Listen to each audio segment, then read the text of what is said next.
हूं आपके साथ मीमांसा मलिक और आज के स्पेशल डीएनए में आप सभी का स्वागत है। आज का डीएनए बहुत महत्वपूर्ण है क्योंकि आज हम आपको आजादी के मतवालों के बारे में बताएंगे।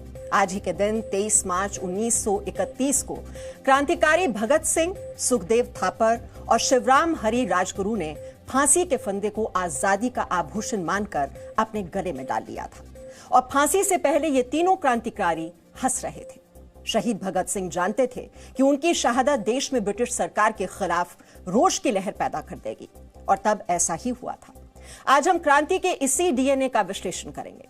साथ ही आज हम आपको यह भी बताएंगे कि भगत सिंह आखिर कैसे भारत का सपना देखते थे। आजकल भारत में क्रांति का स्वरूप काफी बदल गया है और कुछ लोग सरकार के असहयोग को ही क्रांति मानने लगे हैं और इसके नाम पर सड़कों को बंधक बना लिया जाता है।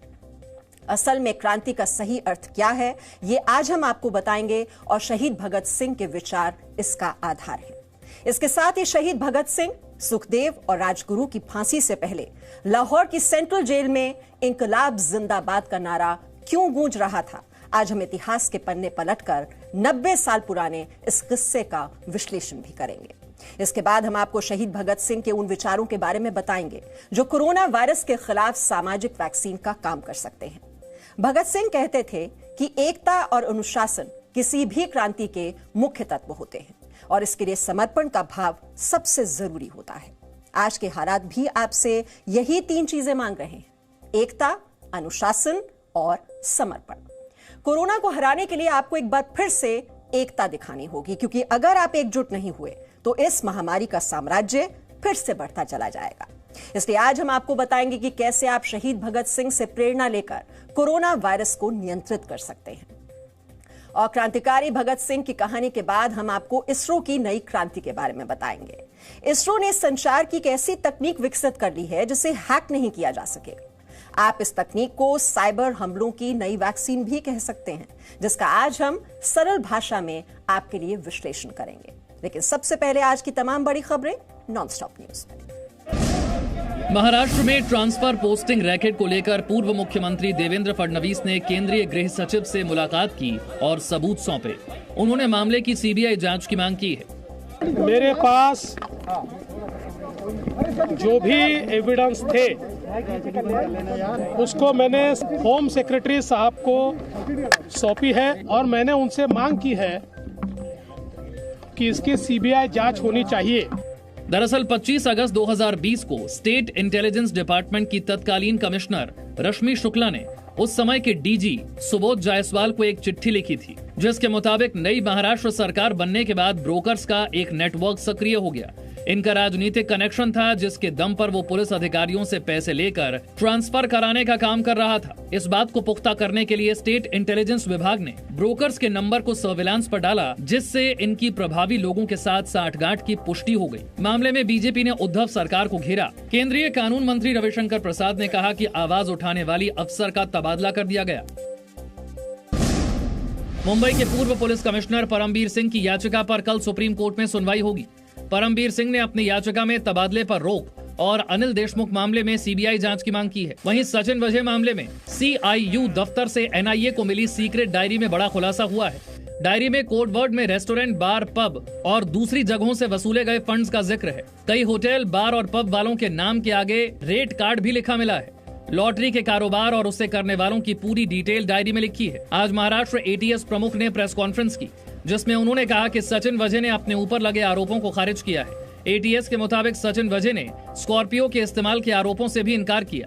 वहीं सूत्रों के मुताबिक एनआईए ने होटल ट्राइडेंट से सीसीटीवी फुटेज को जब्त किया है, जिसमें सचिन वजह के खिलाफ अहम सबूत होने की बात की जा रही है। महाराष्ट्र में एक के बाद एक हो रहे खुलासे पर बीजेपी ने उद्धव सरकार पर निशाना साधा है। कानून मंत्री रविशंकर प्रसाद ने एक प्रेस कॉन्फ्रेंस में महाराष्ट्र की गठबंधन सरकार के खिलाफ कई गंभीर आरोप लगाए। खेला की चर्चा तो महाराष्ट्र में बंगाल से होती है, लेकिन खेला महाराष्ट्र में भी चल रहा है। मैंने कहा था कि ये महा लूट अगाड़ी है। अब उसमें थोड़ा सा परिवर्तन किया कि महा वसूली अगाड़ी भी है। रविशंकर प्रसाद ने शरद पवार को घेरते हुए कहा कि वो गलत तरीके से अनिल देशमुख का बचाव कर रहे हैं। शरद पवार जी, कृपया करके देश को आप ये ज्ञान दें कि ऐसा क्या दबाव था कि आपको गलत तथ्यों के आधार पर अपने गृह राज्य मंत्री को डिफेंड करना पड़ा। संसद में निर्दलीय सांसद नवनीत राणा के साथ शिवसेना सांसद अरविंद सावंत के दुर्व्यवहार पर प्रधानमंत्री और गृह मंत्री को पत्र लिखकर अपनी शिकायत दर्ज कराई है। Someone has sought to threaten a lady member of the Lok Sabha or any other member. This is very unfortunate. विशेष सशस्त्र पुलिस विधेयक 2021 को लेकर आज बिहार विधानसभा में जोरदार हंगामा हुआ। सदन के अंदर विपक्ष ने विधेयक की कॉपी फाड़ दी और सरकार से इसे वापस लेने की मांग की। महिला विधायकों ने स्पीकर को घेर लिया। स्पीकर की कुर्सी पर पेपर वेट भी फेंका गया। स्पीकर का माइक भी तोड़ दिया गया। विपक्ष के विधायक विधानसभा अध्यक्ष के चेंबर के सामने के गेट पर धरने पर बैठ गए।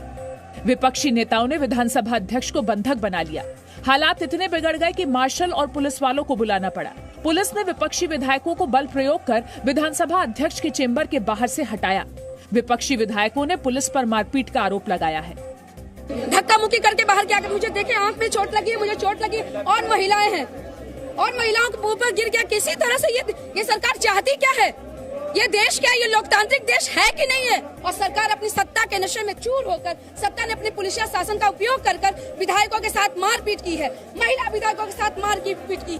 हंगामे के दौरान कई विधायकों को चोटें भी आई हैं। बाद में फिर पुलिस की मौजूदगी में सदन की कार्रवाई शुरू हुई। विपक्ष ने सदन का बहिष्कार किया। आज का दिन जो है काला दिन के रूप में देश की जनता याद करेगी। पश्चिम बंगाल विधानसभा चुनाव के लिए गृह मंत्री अमित शाह का चुनाव प्रचार जारी है। अमित शाह ने आज मिदनापुर में रोड शो किया। रोड शो के दौरान जय श्री राम के नारे भी लगे। जी न्यूज से बातचीत में उन्होंने कहा कि लोग तुष्टीकरण, घुसपैठ और अन्याय से त्रस्त हैं। अमित शाह ने 200 से ज्यादा सीटें जीतने का दावा भी किया। लोकसभा में हम 18 सीट जीते थे और इस बार 200 सीटों से ज्यादा सीटों के साथ मोदी जी के नेतृत्व में सरकार बनी। रोड शो से पहले अमित शाह ने सड़क के किनारे भीड़ में खड़े एक बच्चे से मुलाकात की और उससे जय श्री राम का नारा लगवाया। वहीं पश्चिम बंगाल की मुख्यमंत्री ममता बनर्जी ने आज पुरुलिया की रैली में बीजेपी को घेरा। ममता ने कहा, बीजेपी अत्याचार कर रही है, इसीलिए टीएमसी के लिए प्रार्थना कीजिए। हिंदू मुसलमान करबेन ना, আমরা সবাই এক। মাগো তোমরা একটু আমাদের সবার জন্য একটু প্রার্থনা করে দাও না মাগো, বিজেপি আমাদের উপর খুব অত্যাচার করছে। कल प्रधानमंत्री मोदी पश्चिम बंगाल में चुनाव प्रचार करेंगे। शुभेंदु अधिकारी के पारिवारिक गढ़ माने जाने वाले कांथी में प्रधानमंत्री की रैली होगी। बीजेपी अध्यक्ष जेपी नड्डा ने आज गुवाहाटी में असम बीजेपी का संकल्प पत्र जारी किया। इस मौके पर मुख्यमंत्री सर्बानंद सोनोवाल और हेमंत बिस्व शर्मा मौजूद थे। बीजेपी ने संकल्प पत्र में घुसपैठियों को बाहर करने के लिए सही एनआरसी लागू करने, ब्रह्मपुत्र नदी के पास बड़े जलाशय बनाने, 30 लाख परिवारों को हर महीने 3,000 रुपए की मदद देने, 2 लाख सरकारी नौकरियां और 8 लाख प्राइवेट नौकरियां देने और 8वीं के बाद की छात्राओं को साइकिल देने का वादा किया है। परम आदरणीय प्रधानमंत्री जी का जो सपना है आत्मनिर्भर भारत निर्माण के सिलसिले में हम आत्मनिर्भर असम निर्माण करें। उत्तर प्रदेश के मुख्यमंत्री योगी आदित्यनाथ ने आज सिलचर में चुनावी रैली की। योगी आदित्यनाथ ने कहा कि पहले असम में धमाके होते थे, अब शांति है। बम विस्फोट होते थे, आगजनी की घटनाएं घटित होती थी, बड़े बड़े धरने चलते थे, लेकिन विगत 5 वर्ष के दौरान आपने देखा होगा असम में शांति है। छत्तीसगढ़ के नारायणपुर में नक्सलियों ने बड़ी वारदात को अंजाम दिया। नक्सलियों ने सुरक्षा बलों के बस को आईईडी ब्लास्ट से उड़ा दिया। हमले में 5 जवान शहीद हो गए, जबकि 9 घायल जवानों को अस्पताल में भर्ती कराया गया है। बताया जा रहा है कि बस में डिस्ट्रिक्ट रिजर्व गार्ड के 30 जवान सवार थे, जो नक्सल ऑपरेशन से लौट रहे थे। इस दौरान नक्सलियों ने 3 आईईडी ब्लास्ट किए। धमाके के बाद बस पुल से नीचे गिर गई। कल सुबह राज्य के डीजीपी डीएम अवस्थी और नक्सल ऑपरेशन के डीजी अशोक जुनेजा नारायणपुर जाएंगे। कमांड आईडीज लगाए गए होंगे, ऐसा अभी इनिशियल जानकारी में आ रहा है। बाकी कल घटनास्थल का मुआयना करने और मैं और डीजीपी साहब कल जा रहे हैं नारायणपुर में। राज्य के मुख्यमंत्री भूपेश बघेल ने नक्सलियों के हमले की निंदा करते हुए कहा कि नक्सलियों के खिलाफ सुरक्षा बलों का अभियान और तेज होगा। आज पाकिस्तान अपना राष्ट्रीय दिवस मना रहा है।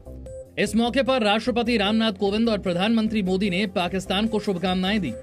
दिल्ली में पाकिस्तानी उच्चायोग में आयोजित समारोह के दौरान मिशन के प्रमुख आफ्ताब हसन खान ने कहा कि दोनों देशों को जम्मू कश्मीर समेत सभी मुद्दे बातचीत से हल करने चाहिए। अमन और सलामती के लिए ये जरूरी है कि हमारे बीच तमाम मसाइल बातचीत के जरिए से हल हों, बिलखसूस जम्मू कश्मीर का मसला जो 70 साल से हल तलब है।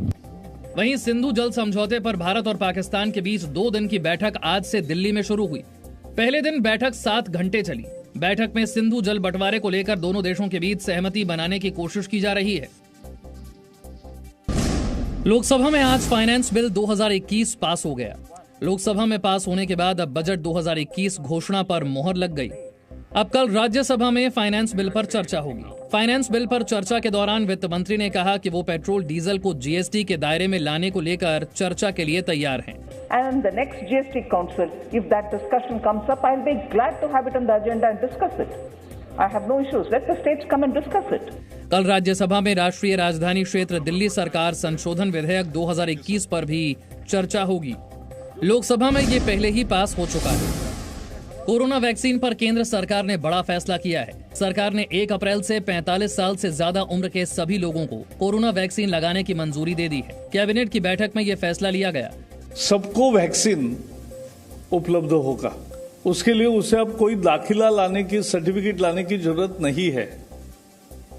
45 उम्र है उसको मिलेगा। वहीं कोरोना के बढ़ते संक्रमण को देखते हुए गृह मंत्रालय ने नई गाइडलाइंस जारी की हैं। ये गाइडलाइंस 1 अप्रैल से लागू होंगी और 30 अप्रैल तक इनका पालन करना सभी राज्यों के लिए अनिवार्य होगा। टेस्ट, ट्रैक एंड ट्रीट पर जोर दिया जाएगा। राज्य सरकारों को आदेश दिया गया है कि वो mask, hand hygiene, social distancing के नियमों में सख्ती और जुर्माना तय कर सकती हैं। इसके अलावा राज्यों को जिला, तहसील और शहर या वार्ड के लेवल पर भी कोरोना से जुड़ी पाबंदियां तय करने का अधिकार दिया गया है। राज्य के भीतर किसी दूसरे राज्य से आने वाले लोगों को पाबंदी नहीं होगी। वहीं सरकार ने राज्यसभा में जानकारी दी है कि इस साल 17 मार्च तक 5,95,91,000 वैक्सीन के डोज दूसरे देशों को भेजे गए हैं। Presenting B News app available on Google Play and App Store. Download it now.